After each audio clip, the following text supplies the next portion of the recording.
iyo bakurwanyije ukihangana ugasenga waramaze kumenya iyo ukorera urakomera. Iyo ikigeragezo kiguhagurukiye urakomera kuko wamaze kumenya iyo ukorera. Iyo uburwayi bwaguteye urwara ariko ukomeye kuko ufite kwizera, ufite n'iyo wamenye. Iyi Mana yo kabyara ni kuremera ikintu kimwe. Iyi Mana yo kabyara ni gukuraho bagushize. Iyi Mana yo kabyara ni kubatureho ya migozi bari barakubohesheje kugira ngo uhereke kanya ubone amashimwe. Haleluya.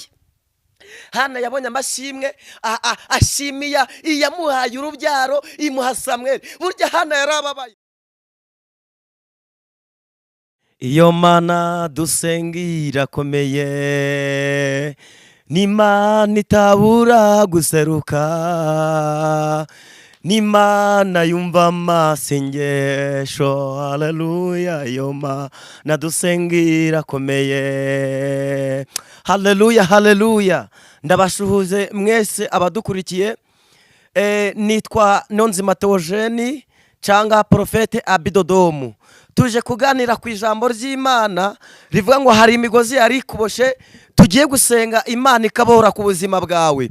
Iyi migozi bisabwa kugira ngo ikuboshe, bisabwa kugira ngo dufatikanye gusenga, byibura Imana icagagura uyu mugozi wari ukuboshe, icagagura imigozi yariboshe amaguru yawe, icagagura iyi migozi yariboshe ibiganza byawe, kubera hari ahantu bagushize dukeneye ko Imana yagukura. Ijambo ryaramye ngo nta buzima Imana itahindura, nta handi Imana itabasha kukugeza. Tugiye gufatikanya kuganira kuri iri jambo riri mu Kuva 15 ku murongo waho wa 16 havuga ngo ubwoba no gutinya bizabafata, gukomera k'ukuboko kwawe kuzabijunjika nk'ibuye. Uwiteka bagezaho ubwoko bwawe buzarengera urugabano, bagezaho ubwoko wacunguye buzarurengera. Tuvuge ngo amen.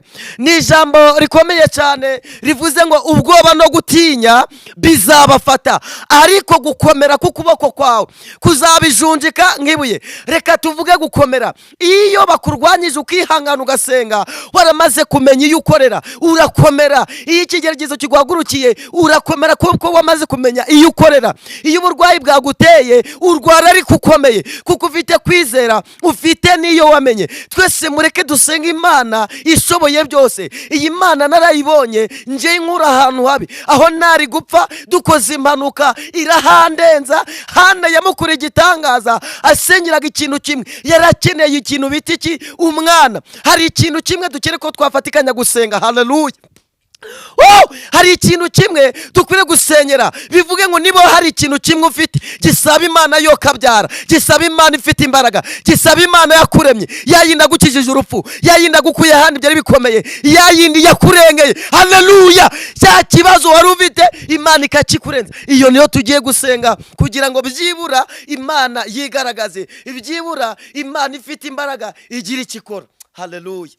Ndizera neza ndashidikanya muri uyu mwaka tugiye gufatikanya gusenga. Ijambo riravuze ngo ubwoba no gutinya bizabafata, ariko gukomera k'ukuboko kwawe kuzabijunjika nk'ibuye. Uyu mwanya reka nkubwire, ubu bwoba no gutinya hari abantu bugiye kugufatira abarozi, babandi bakurogaga, babandi baguhigaga, babandi bakugambaniraga, babandi bakurwanyaga, kubera yuko yitwa Imana. Nta warwanya icyo Imana yavuze ku muntu, nta warwanya Imana yagambire gukora ku buzima bwawe, kuko ubwoba no gutinya bizabafata. Yesu nashimwe. Muntu wacu, mubyeyi uri hano, mubyeyi udukurikiye, mugabo uri hano, mukobwa ndetse wowe wateretswe ukabengwa, ndetse igihe cy'abacuku kigiye kugera bikapfa bikagambana, ukagambanirwa n'abawe. Uyu mwanya tugiye gusenga tuvuge ngo iyi Mana yo kabyara ni kuremera ikintu kimwe. Iyi Mana yo kabyara ni gukuraho bagushize. Iyi Mana yo kabyara ni kubatureho ya migozi bari barakubohesheje kugira ngo uhereke kanya ubone amashimwe.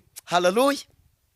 Hana yabonye amashimwe ashimiya iyamuhaye urubyaro imuha Samweli. Burya Hana yarababaye, kandi bantu bacu twese turababaye. Tubabajwe n'abantu twagiriye neza, tubabajwe n'abantu twafashije, tubabajwe n'abantu twasengeye. Ariko uyu mwanya wihanganye, ngihanganira igicuku, utegereze igitondo, inkoko yabika cyangwa itabika, amaherezo buzaca. Haleluya. Uyu mwanya rero kadusenga Imana.